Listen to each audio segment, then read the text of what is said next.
Karachi metropolitan corporation کے city counsellor عالیہ بیگم نے district Abbott آباد کے جنرل سیکرٹری سرفراز خان جدون کے ہمراہ پی ایس پارٹی کے سینئر ورکر مقصود الرحمان مرحوم کے اہل خانہ سے ملاقات کے موقع پر بتایا، پاکستان پیپل پارٹی کے سینئر ورکر جیالے اور اسٹیل مل کی یونین کے چیئرمین مقصود الرحمان کی قبر پہ فاتح خوانی کے لیے آئی ہیں اور ان کی فیملی سے ملی، اور ہماری ان کے لیے دعا ہے اللہ پاک ان کو ان کے درجات بلند کرے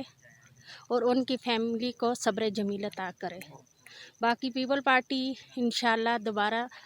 ایبٹ آباد میں زندہ ہوگی۔ کچھ لوگوں کا یہ دعویٰ ہے کہ پیپل پارٹی یہاں سے ختم ہو گئی ہے، ختم نہیں ہوئی، البتہ کچھ سینئر جیالے ورکر خاموش ہیں۔ تو انشاءاللہ میں جن لوگوں سے ملی ان میں وہی بھٹو والا جذبہ ہے،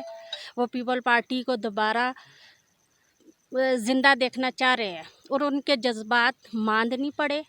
وہ پہلے سے زیادہ ایکٹیو ہو کے پاکستان پیپل پارٹی کا کونے کونے کریا میں نام زندہ کریں گے۔ جبکہ ان کے ہمراہ دیگر افراد نے بھی